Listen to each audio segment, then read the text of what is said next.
Hello, YouTubers and NFL fans everywhere. This is Matt, the NFL Fanatic, giving you my Week 7 2019 NFL predictions. Well, for the Fanatic this week, it was definitely a down week from the week prior. I ended up going right around 500 for both my against the spread and straight up picks. So against the spread this week, I went 6-7. And straight up, I went 7-6. So that equals about 46% and that equals about 46% against the spread and 54% straight up. Definitely not as great a week as I did last week, but I think I went 11-4. Let me see. Last week, the week before, I went 11-3 and 9-5. So definitely to go to 7-6 and 6-7 straight up and against the spread respectively. Definitely not as effective as a week as I wanted to have. But that's okay. Overall for the year now, I am 53-37-1 against the spread, which is still the best record I've had against the spread ever, which equals about 58.8%. And straight up now, I am 56-34-1, which equals 62.1%. So definitely a little bit down from last week where I had 63. So I'm definitely hoping with the slate of games we have this week, to pick it up in a good way. It was a crazy week last week, just with all the games that went on. When you look at the fact that the Houston Texans got a big upset win over the Kansas City Chiefs, it was definitely one of the more dominating games of time of possession in the NFL that we've seen this year. I believe the Texans held it for 40 minutes, while the Chiefs only had it for 20, and the Chiefs only had the ball for 1 minute in the fourth quarter. That is remarkable to me to see Houston dominate that well, and it really concerns me about this Kansas City defense. Because look, Mahomes put up about 270 yards, 3 TDs, and a pick, even though most of his damage was in the first quarter, and a couple of those plays were fluky, Hail Mary type luck plays. It's still very concerning to me to see this defense continually get worked in and out. I don't believe Chris Jones played, or a couple of their other defenders played. Frank Clark still only has 1 sack for the year. Bashad Breeland and Thornhill and Matthew. Tyrann Mathieu isn't making plays. That secondary is one of the more torturable ones in the league. And it just seemed like to me that every time the Texans got the ball, they were going to get some points out of it. They're actually kind of fortunate that Kaimi Fairbairn missed an extra point and a field goal within the game, which stunned me very much so. So that could have been 4 extra points. But I thought that was a surprising game. I want to give kudos to the Saints for a 13-6 win over the Jaguars. A little surprising the Jags defense played that well. I thought the Saints would have put up a few more points, but again, the Saints were able to hold the Gardner Minshew mania down to an extent. I believe he took 2 picks in the game, and it was his roughest performance of the entire year so far, maybe besides the Houston game. And I kind of wish, I do wonder if Nick Foles did play, if the Jags could have won that game, with how effective that defense was playing against the Saints offense. But the Saints say they're 4-0 without Drew Brees. They should be able to get it with him within a couple weeks, or even with how the NFC South is shaping up. The only thing they really have to worry about are the Panthers, in my opinion. I want to give Carolina a lot of credit. They forced 6 turnovers, one of their highest amounts in several years. Kyle Allen, 5-0, 4 straight starts without a turnover. He's closing in on Dak Prescott's career NFL record for most pass attempts without throwing an interception. The Bucs were able to do a good job to hold McCaffrey. I believe he only had about 30 yards rushing. But the rest of what the Panthers did was just pretty flawless. I thought Kyle Allen made some good throws to DJ Moore, to Curtis Samuel. Greg Olsen got into the action. And Luke Kuechly, that number 36 guy, I forget his name, it was Addison, made some big play. Eric Reed made a big stop. He also had a missed tackle, which is pretty surprising to him because he usually is a pretty good sound tackler. And I really think that the Panthers, even if Cam Newton can get fully healthy, I think the Panthers may have to consider riding the Kyle Allen wave until it ends, or until he shows that he's not as effective. Because right now he's playing better. They're 5-8 in their last 13 starts. The last 8 losses for Cam Newton. Kyle Allen has 5 of those wins. And then the other couple of surprising games, the Rams and Niners. That was incredibly impressive by the Niners. They got to go off, I believe, 3 or 4 times. They only have Malcolm Brown for 30 yards rushing. Jared Goff had 78 yards passing, a career low. And they had 150-plus yards of total. They had about 157 total yards of offense. They were 0 for 13 on 3rd and 4th downs. And that Niners defense is, I believe, the most complete in the NFL, especially with that defensive front with Solomon Thomas, DeForest Buckner, Nick Bosa, Dee Ford. That's the best defensive front in the National Football League right now because they are just mauling people on the offensive line. It's incredibly impressive. Jimmy Garoppolo had a pedestrian day, but he definitely played a lot better than Jared Goff. He had the rushing touchdown. He did have that pick to Peters and the fumble, which Littleton tried to lateral. But I really like what this Niners team is doing, and I believe they are one of the top 3 or 4 teams in the NFC and a genuine Super Bowl threat. And also for Kyle Shanahan, job well done. He was 4-12 last year. He's now 5-0. And with the way the Niners are playing, I think they can continue to go on a good run here. I do not think they're going to go 16-0, but I do think that they can go on a good run of this undefeated streak to make the playoffs either way as the NFC West Division winner or the NFC wild card. And then lastly, and then I'll talk about the rest of the games, the Cowboys-Jets game, that was a stunning development. I knew Sam Darnold was coming back, but I did not think that Sam Darnold and the Jets would look that effective offensively. He outplayed Dak Prescott by a mile. He threw the second longest touchdown in Jets history, his longest touchdown pass of his career, a 92-yard touchdown pass to Robbie Anderson. And that was the first touchdown the Jets had thrown to a wide receiver the entire year. And it really kind of showed me how valuable Sam Darnold is to the Jets offense because Sam Darnold made the Jets look competent. Ryan Griffin made some plays. Vincent Smith made some plays. They didn't even have their top tight end, Chris Herndon. Le'Veon Bell was pretty much held in check, and he did get a touchdown early on in the game. But the Jets just looked a lot more competent, and the defense looked like the Jets defense that bought all that money, even without C.J. Mosley there, Quinnen Williams, Jamal Adams, Marcus May, and a lot of the other Jet defenders seemed like they played their best game of the season with the confidence from the quarterback. Yep. All right, so time for my picks and thoughts for each game. One more thing before I pick, I just realized, let me say the buys for this week. So the Carolina Panthers, the Cleveland Browns, the Pittsburgh Steelers, and the Tampa Bay Buccaneers are all on bye this week. So if you have Kyle Allen, Christian McCaffrey, Greg Olsen, DJ Moore, Curtis Samuel, Baker Mayfield, Odell Beckham, the Browns defense, Nick Chubb, Juju Smith-Schuster, James Conner, Steelers defense, Chris Boswell, Benny Snell, Vance McDonald, Jameis Winston. I don't know if anybody will keep Jameis Winston after the six turnover game, first since Ryan Fitzpatrick in 2016 performance he had. But Jameis, Mike Evans, Chris Godwin, O.J. Howard, Cameron Brate, Matt Gay, the Bucs kicker, who's been pretty effective. If you have any of those players on those teams, for your fantasy teams, bench them because they will not be playing this week.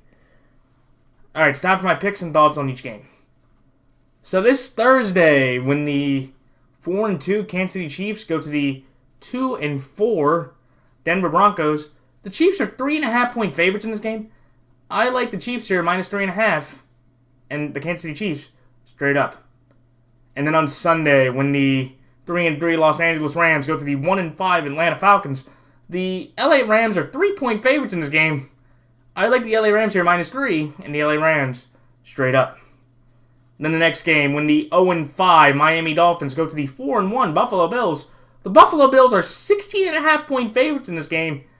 I like the Bills here to win straight up, but I will take Miami plus 16.5. Then the next game, when the 2-4 Jacksonville Jaguars go to the 0-6 Cincinnati Bengals, Jacksonville Jaguars are 3-point favorites in this game. I like Jacksonville here, minus 3, and Jacksonville straight up. Then the next game, when the 4-2 Minnesota Vikings go to the 2-1 or 3-1-1 Detroit Lions. This game is a pick'em on the line right now, and I'm going to take the Minnesota Vikings against the spread and straight up. Also, I'm taking the Packers here tonight, -4.5, and the Packers straight up. That was the line I was going with for tonight's game. So, once again, I'm going to take the Minnesota Vikings against the spread and straight up on a pick'em basis. Then the next game, when the 3-2 Oakland Raiders go to the 5-1 or 4-2 Green Bay Packers, the Green Bay Packers are 7-point favorites in this game. I like Oakland here +7, but Green Bay straight up. And then the next game, when the 4-2 Houston Texans go to the 3-2 Indianapolis Colts, the Colts are 1-point favorites in this game. I like the Texans here +1, and the Texans straight up. And then the next game, when the 2-2-1, the 2-3-1 Arizona Cardinals are going to the 2-4 New York Giants. The New York Giants are 3-point favorites in this game, which is a little surprising to me. I am going to take the Arizona Cardinals +3 and the Arizona Cardinals straight up. Then the next game, when the 5-0 San Francisco 49ers go to the 1-5 Washington Redskins, the San Francisco 49ers are 10-point favorites in this game. I like San Francisco here -10. It's San Francisco straight up. The next game, when the 2-4 Los Angeles Chargers go to the 2-4 Tennessee Titans, the Los Angeles Chargers are 1-point underdogs in this game. I like the LA Chargers here +1 and the LA Chargers straight up. Then the next game, when the 5-0 New Orleans Saints, when the 5-1, when the 5-1 New Orleans Saints go to the 3-2 Chicago Bears, the Chicago Bears are 3.5-point favorites in this game.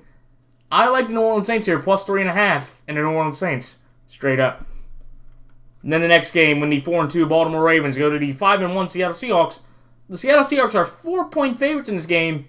I like the Baltimore Ravens here +4, but I will take Seattle straight up.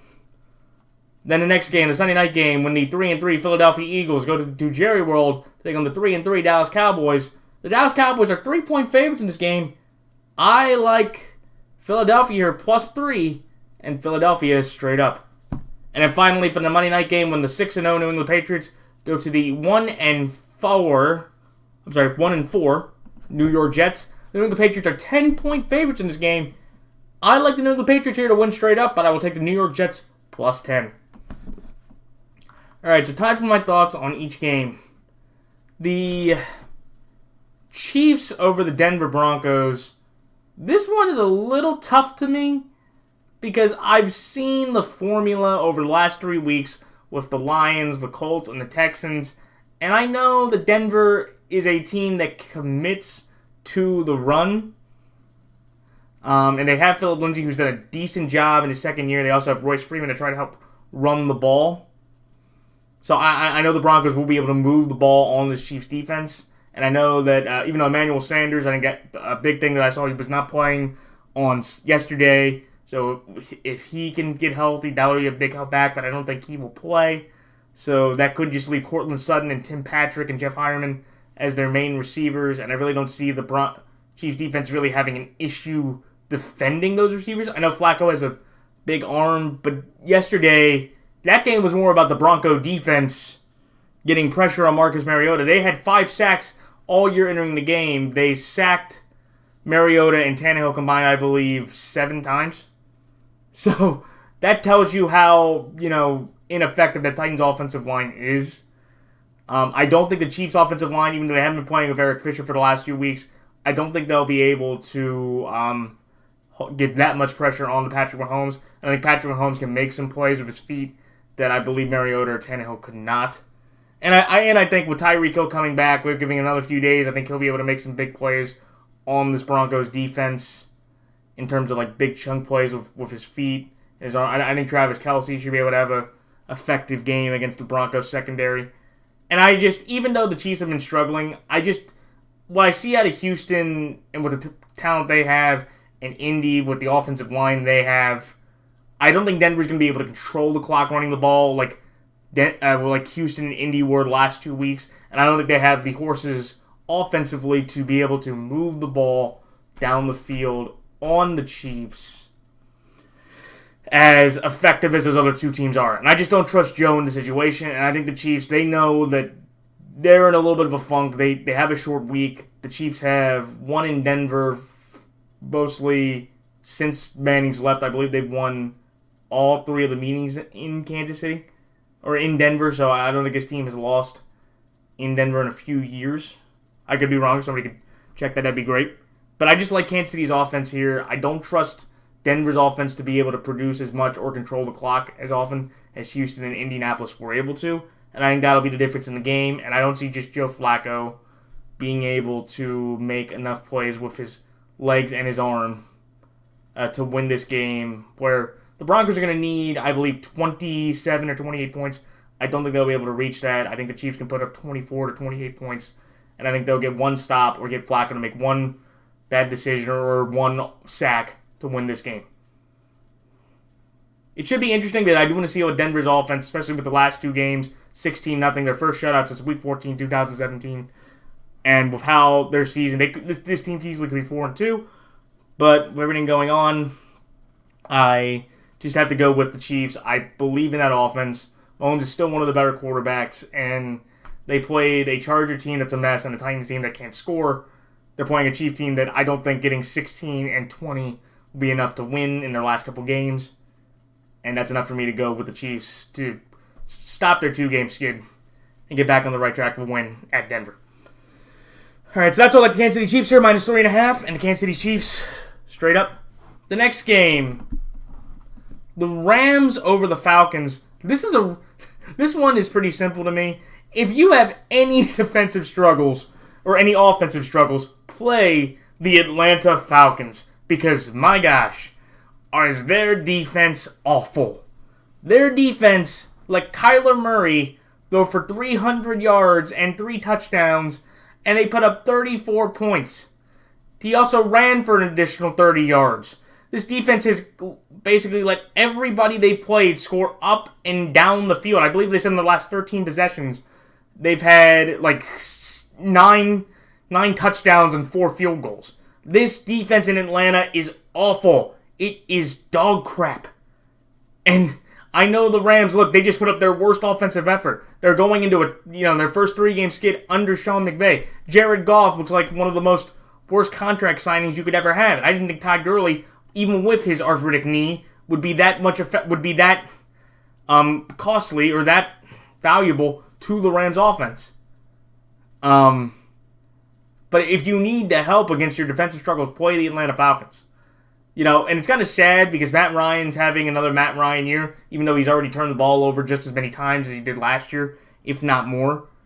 He's put up 300 yards in 6+ games. Julio Jones had his 44th 100-yard game, which breaks a tie for him to be 4th all-time in 100-yard games for a career. Devontae Freeman had a nice bounce-back game of 80 yards. Austin Hooper's having a solid year with another 100-yard game and another touchdown game.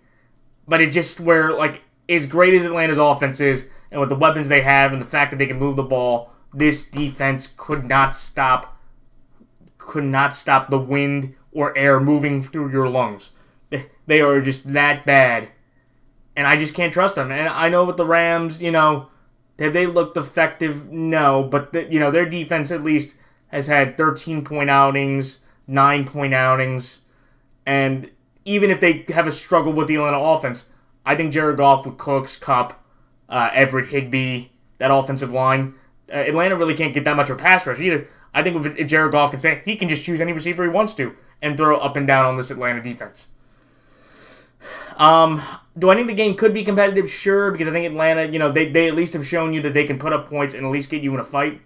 But I just believe that the Rams are going to be able to get 1 or 2 stops, and that's all they're going to need because they'll just be able to go right down the field and score. And I think that'll be the difference in the game. Should be a fun one. I think if you have anybody on their fantasy teams, start them, maybe besides Gurley if you can play, because you are going to see the ball go right up and down the field. It'll be like Big 12 football. And hopefully for Atlanta fans everywhere, I hope you have a better week or a better Sunday than you've had the past week, with the Braves losing in the NLDS and the Georgia Bulldogs losing in double overtime to South Carolina game Cox on Rodrigo Blankenship's only two missed kicks of the year. So, but that's why I like the LA Rams here -3 and the LA Rams straight up. The next game, the Bills over the Dolphins. This line to me is pretty insane. That the Dolphins are going to be 16.5-point underdogs, where just, yesterday they played the Redskins. I know they were equal teams, but they were one Kenyon Drake drop screen away from winning the football game thanks to Ryan Fitzmagic. That first touchdown was the first time the Dolphins had scored second-half points the entire year, which kind of is saying something.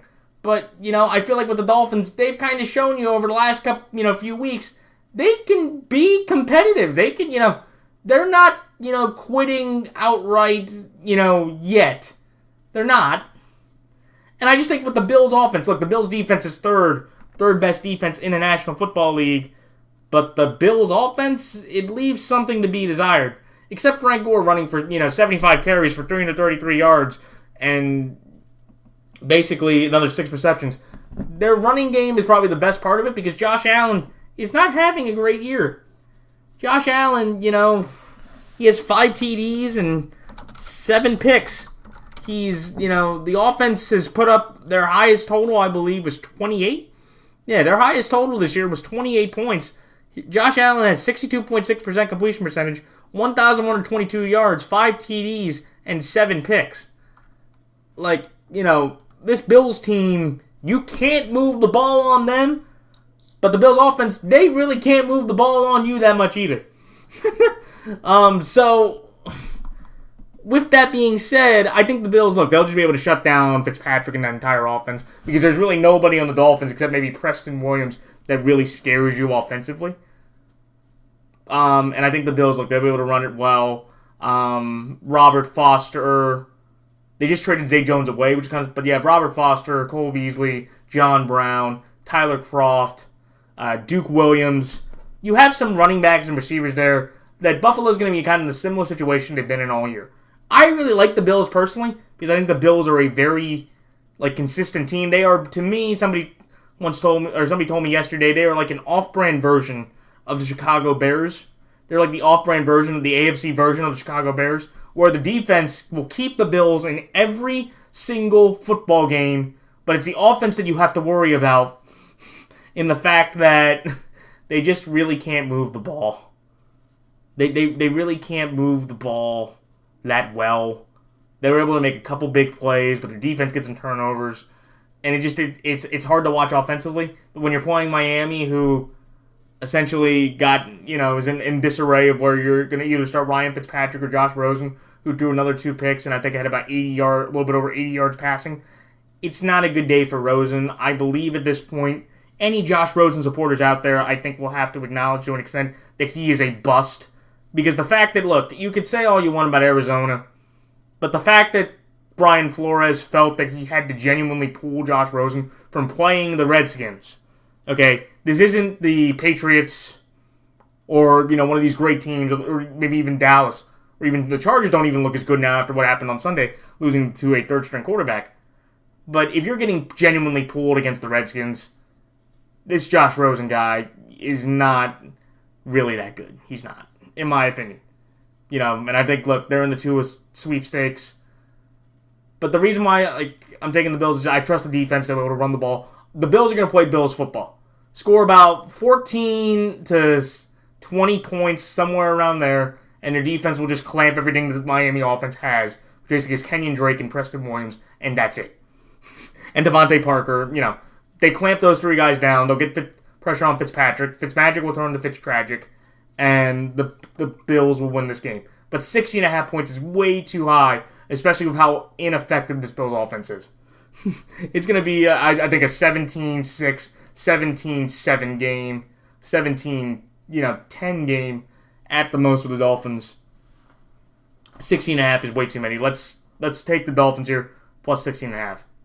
That's why I like the Bills to win straight up, but the Dolphins plus 16.5. The next game, the Jaguars over Cincinnati. I am taking the Jacksonville Jaguars in this game because I've looked at the Cincinnati Bengals and I will say this. Do they play like an 0-6 football team? No, they don't. They don't play like an 0-6 football team. This is their worst start since 2008. And, look, they haven't had AJ Green the whole year. Hopefully he'll be able to come back in the next couple weeks. Joe Mixon, I still think, has not been able to score a touchdown on the ground. He has the most rush attempts without a touchdown. But I just feel with the Bengals that, they just can't find out a way to win. You have Randy Bullock, who's doing okay. You have other aspects of the Bengals that are just meh, average. Their offensive line has some issues. Andy Dalton, still throwing the occasional big bad turnover like he did against Baltimore yesterday. And I just really like what I've seen out of the Jags, and that they've been able to show that with their defense, even with Jalen Ramsey, they can compete. And I don't think AJ Green's going to play again this week. So I think the Jaguars defense will be able to shut down the Bengals defense enough. And I think Gardner Minshew can make, with Leonard Fournette and his arm, to make some throws and runs. Score between, I would say, 17 to 24 points. And I think the Jags defense brings them on home the rest of the way. Could the Bengals win this game? Could the Bengals be competitive in this game? Absolutely. I think they could. In 4 of their 6 games, in 4 of their 6 games, they've come within, a touchdown or less. This Bengals team is competitive, but I just don't see with the Jaguars defense, how they've been running the ball, with Gardner Minshew being able to throw the ball efficiently. I know he had his first 2 picks of the year, or yesterday. I don't think he'll have that same problem against Cincinnati's defense, and I just trust Minshew and how the Jags, especially with Fournette running the way he is, be able to control the clock, run the ball effectively, and pass well enough to win this game against the Bengals team that, will put up a fight, but it just can't find a way to win, especially with as loaded a defense that Jacksonville holds with them. So that's why I like Jacksonville here, -3, and Jacksonville straight up. The next game, the Minnesota Vikings over the Detroit Lions. This is one where I do have to give Kirk Cousins his due. That was the best game Kirk Cousins had played his entire career in the spot that it was. It wasn't a primetime game. It was a 1 o'clock game. But to score 4 touchdowns, to throw for 300 yards, to have only 7 incompletions. Stephon Diggs had over 160 yards and 3 touchdowns. True, it was the Eagles' secondary, but it was just an incredible performance. They ran the ball over 50 times for 100 yards. It was just a real nice and effective, solid game from the Vikings. And it's a nice, significant margin of 18 points, 38-20 over the Eagles. And there's just a part of me with the Lions that, look, I really think the Lions are a solid team this year. And everybody tonight, when they watch Monday Night Football, will see how good the Detroit Lions are. Because at 2-1-1, they're just an 18-point collapse away from being a 3-1 football team trying to go for win number 4 in Lambeau, where they've won 3 of the last 4 meetings. But the reason why I'm taking the Vikings is talent. Maybe it's not at the quarterback position. It's definitely not at the quarterback position because I think Stafford this year is playing at a higher level than Kirk Cousins this year. And I think Stafford's just a better quarterback than Cousins. But everywhere else, I have to take the Vikings pass rush. I have to take the Vikings secondary. I have to take the Vikings receivers. They have a better tight end. Even though Hawkinson's done well, I would still take Rudolph and Irv over Hawkinson and James. I would take Dalvin Cook. I would take, I guess the kicking matchup, Dan Bailey, Matt Prater. That's about even, both for veteran kickers, solid kickers for their jobs. But I like the Vikings' talent more in this matchup. Kirk Cousins was able to, I believe, to sweep the Lions last year. Do I think those games will be nearly as lopsided as last year? No. Because I also remember that Kirk Cousins, I think in the one in Detroit, was able to get a 50-yard Hail Mary off to Kyle Rudolph. I don't think Matt Patricia and defense will allow that to happen again. But I am taking the Vikings here because I really think that they could gain some confidence from this. But just kind of like everything else with the Vikings, I could totally see Kirk Cousins after having this massive high just crash all the way back down to earth and the Lions be able to pull out this victory. But I'm going to take the Vikings here because I trust Dalvin Cook. I trust their commitment to the run game. And I think Kirk Cousins will be able to make some more plays. I don't think with Stafford, with his team, will be able to make as much. We will see. Do I think the Lions have a chance to win this game? Absolutely. And the only reason why I went for them against the spread, if this was... The only reason why I went the Vikings against the spread was a pick'em. Honestly, this game to me is so even, I would hedge my bet on this game, and I would take the Lions on the line, because I really have confidence in what the Lions have done over the last month, or the first quarter of the year. But I'm taking the Vikings here because it's a pick'em line. I have a better offensive... I have a better running game, a little bit of a better offensive line. Riley Reef left the game. Hopefully he's okay. I have a better pass rush. I have a better secondary. And I have better wide receivers and tight ends that should be able enough to pull this Viking team to a 5-2 record. Should be a great game, though, and I would not be surprised if the Lions pulled this off. So that's why I like the Vikings here against the spread in a pick'em and straight up. The next game, the Packers over Oakland. This is one where, I've gone against Oakland, I believe, every single week of the year, and I'm 2-3 on that run. I know an individual that I've done picks with. He is 5-0 with the Raiders. Job well done to that individual. But, yeah, the reason why I keep going against the Raiders here is just the level of competition. I think the Packers defense has done a fantastic job this year. They've definitely have gotten a lot more pressures. Darnell Savage, though, will be an interesting injury because he may be out of the game. I know he's out for this game tonight. But the reason why I'm going with the Packers is just that I feel like the Packers, they'll be able to, Rodgers will be able to make more plays against the Raiders secondary. And I don't think Derek Carr, who's had a nice little bounce back, but the story's definitely been more Josh Jacobs. He ran for over 120 yards against the Bears defense, which I don't think anybody expected in London 2 weeks ago. And I just really like what I've seen out of the Green Bay Packers this year. And I have the better quarterback. Oakland's having to go on the road again.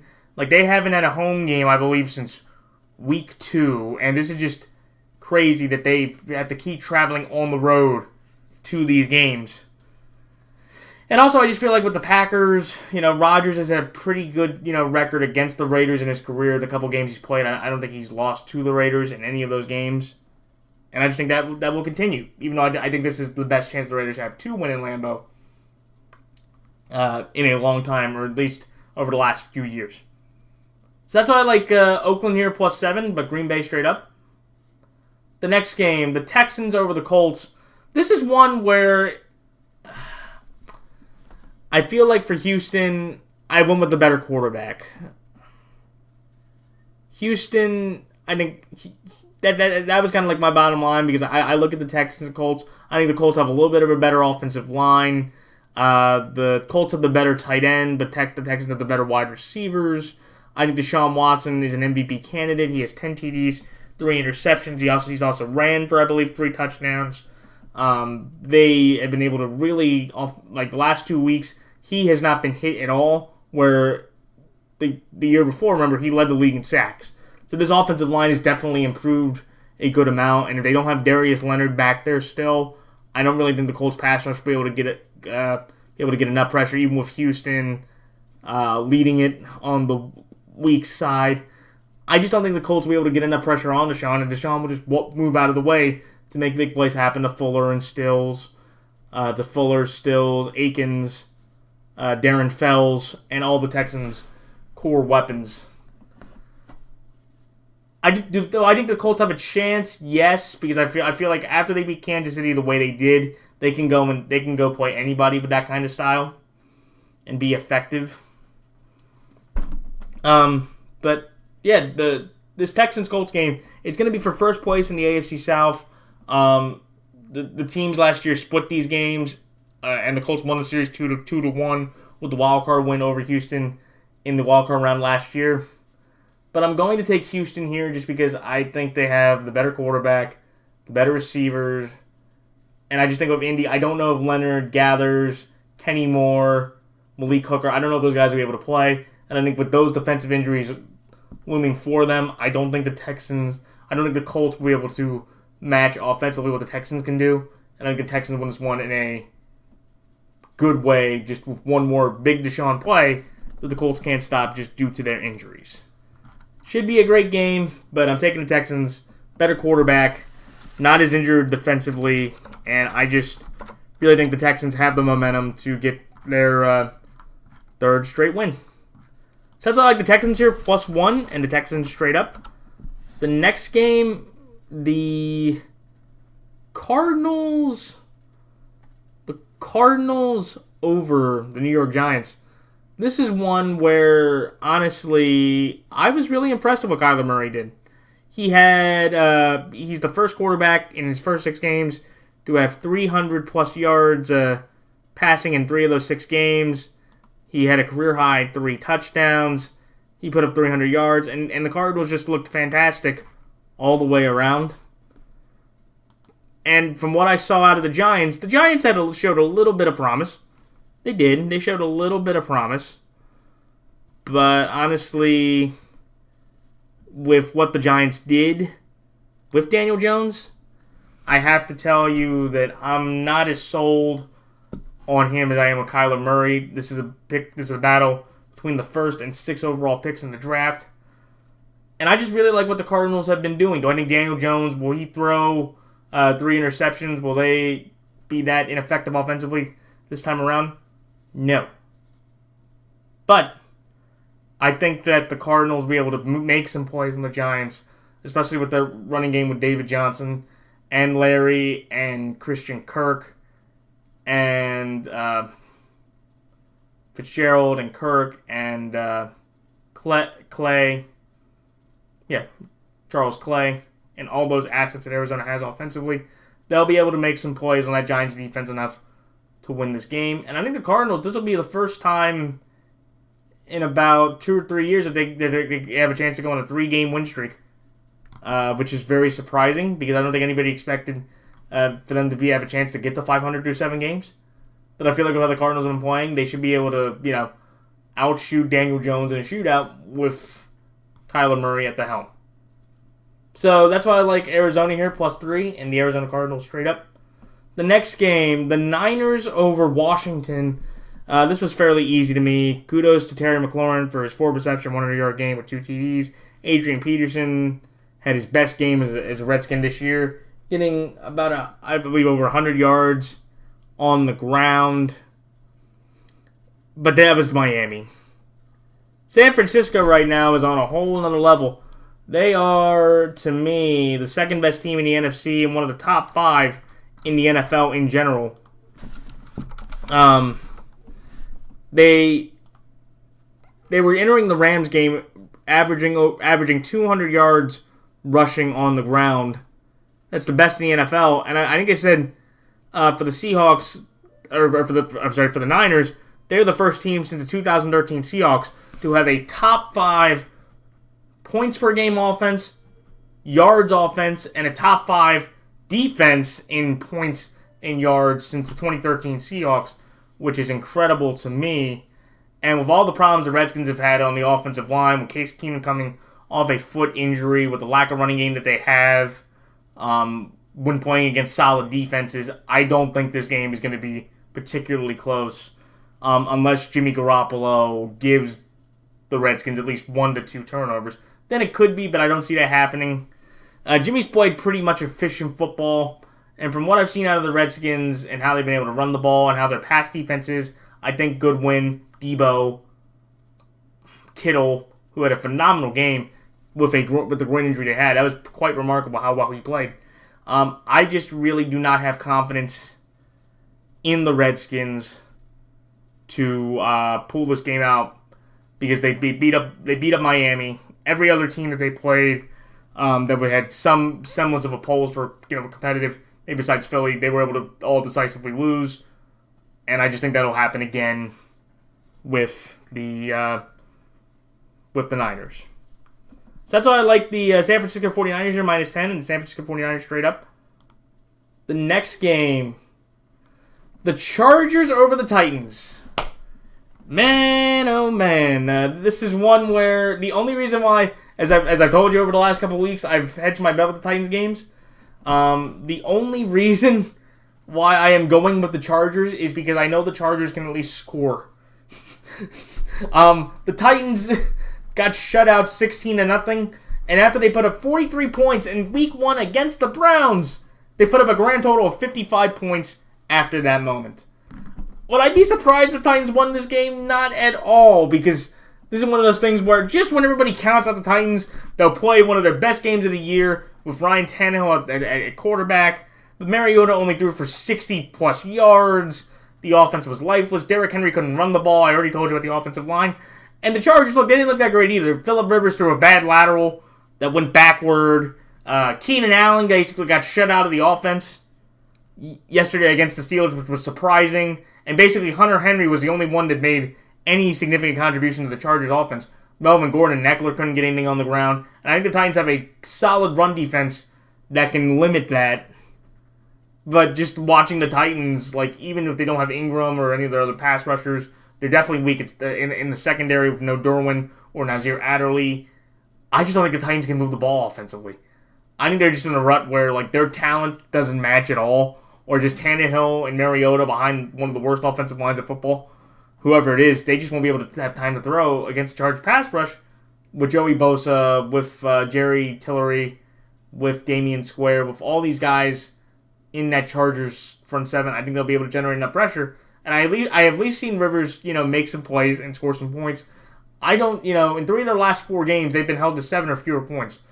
And that was against offenses led by Josh Allen, Gardner Minshew, and Joe Flacco. And Phillip Rivers, even though he's had a down year, has played, I think, just as well, if not a little bit better than those few guys this year already. And I think that should be enough to win this game. They won the game last year in a 1-point game. Mariota and them looked more effective. But yeah, I had to go with the Chargers here. They at least have a pulse. The Titans right now are rotting white moldy bread. It should be the end for them. So that's why I like the Chargers here +1 and the Chargers straight up. The next game, the Saints over the Bears. This is one where I really like what the Saints have done. And after what I've seen out of the Bears' run defense in Oakland, with Trubisky's arm injury, I don't know how Chase Daniel was going to do. Chase Daniel was a former Saint quarterback, so that may help. So he knows Drew a little bit. He knows the Peyton offense. But even with Trubisky, I just can't trust Trubisky against the Saints defense. I've seen Teddy Bridgewater play the last 4 weeks, and he's played effective football. It hasn't always been pretty. It hasn't been like the Saints game, or it hasn't been like the Seattle game or the Tampa game where he looked pretty much unstoppable, but it hasn't looked, horrible in the games like against Jacksonville and the game against Dallas. He's played pretty effective and consistent football, and I'll take Teddy Bridgewater right now over Mitchell Trubisky or Chase Daniel, whoever plays. I think the Saints, they'll be able to generate pass rush through the offensive line of the Bears, which is having a tough time. The Bears can't run the ball a lick, and I think the Saints defense will be able to shut that down again. And I think Teddy Bridgewater will make a few more plays against the Bears with his defense, and Trubisky will make one, or Trubisky or Daniel will make one mistake, or they will not be able to get one conversion to win the game. And even if it comes down to a kicking game, I know Eddie Pinheiro has done a phenomenal job rehabbing the Bears' kicking situation. But I'm taking the Saints. I am taking the Saints here just because they've been more efficient. I trust their quarterback more, and they can run the ball better. All right, next game, the Seahawks over the Ravens. I want to congratulate Lamar Jackson for having his career high in rushing yards, 152 yards. He was the first quarterback in the regular season to have 200-plus yards passing and 150-plus yards rushing. Only the second quarterback to do it in NFL history besides Colin Kaepernick. Lamar Jackson has the top 10 rushing performances by a Raven quarterback of all time. Joe Flacco's career-long run was 30 yards. Fact. But with all that being said, we beat up the Bengals. Look, the Ravens kind of have a Dallas, Minnesota resume right now, or a little bit of, where we've beaten the bad teams pretty well. We beat up Pittsburgh, we beat up Miami, we beat up Arizona, and we beat up Cincinnati. We're playing the best team we play on our schedule, who Russell Wilson right now is the MVP of the league. And honestly, I just don't think the Ravens will be able to stop him. I think there's nothing right now from what I've seen out of the Ravens defense, especially with Lamar. Can Lamar make some plays on the Seattle defense? Sure, because that Legion of Boom is no longer there. And Baker Mayfield, Odell Beckham had 6 receptions for 101 yards. Chubb ran for 122 yards. They can move the ball. But do I think that Russell Wilson, can Lamar Jackson be prone to turnovers where Russell Wilson can't? Yes, and I think that'll be the difference in the game. I think Lamar fumbles or turns it over at least one time, where Russell, he hasn't had a pick all year. I think he's only fumbled one time. I think the turnovers will be the difference in this game. Russell Wilson is undefeated against the AFC North in his career. He is a perfect 7-0 for his career. The last time he played Baltimore, he had 5 touchdowns. Do I think he will have that type of performance this year? No, but I do think he will have another flawless game, and I just think Lamar Jackson with that offense, the Seahawks will be able to get 1 or 2 stops, and I think Lamar will have 1 turnover, which will be the difference in the game the Seahawks will capitalize and win off of. If we get 2 or 3 turnovers, we're going to get blown out, but I don't see that happening. But we will see. But I'm going to take Baltimore here +4 because the Seahawks have a 1-point win, a 8-point win, a 18-point win, and a 4-point win. Their games have all been 1 score, and I think the Ravens can definitely play right around that level to keep the Seahawks within 4 points to win this game. So that's why I like Seattle here, straight up, at Baltimore +4. The next game, the Eagles over the Cowboys. I'm taking the Eagles here because I don't know what the Cowboys' offense is going to be like. They don't have Lyle Collins. They don't have Tyron Smith. They lost Byron Jones left the game, and Amari Cooper left the game. And even though the Eagles' secondary is god-awful, they're 23rd overall in yards. They really can't get a pass rush. Kirk Cousins had a career day. I just have to trust Carson Wentz and this Eagles team to be more effective, and hopefully they get Deshaun Jackson and other offensive weapons back. Avonte Maddox hopefully gets to come back. Jalen Mills expect to come off the pup. And I think the Eagles will be able to make a few more plays with Wentz than Dak will against the Eagles. The Cowboys have only scored 9 points in the last 3 first halves. That's pitiful, and the play calling is not good. And if it comes down to a kicking game, even though Brett Maher made a 62-yard field goal, he also did miss a 40-yard field goal, which could have got the Eagles the win. Which could have got Dallas the win over the Jets yesterday. Should be a great game. Would not be surprised at all if the Cowboys won it. And I'm taking Philadelphia here. Better quarterback. A little bit more healthy. They should get a little bit of secondary help, hopefully back this week. And I just don't trust Dak in this offense right now. And their ineffectiveness without Amari there. Or their tackles there either. So that's why I like Philadelphia here +3. Philadelphia straight up. And finally, the Patriots over the Jets. The Jets, congratulations. You got your first win of the year. Sam Darnold, that offense looked finally respectable. But you're playing the Patriots defense, which has only given up 3 touchdowns. Which has only given up 3 touchdowns. Offensively, and they've scored 5 defensively. Do I think you have the best offense to play them? Yes. But I will take the Patriots here just because of that. The Pats are...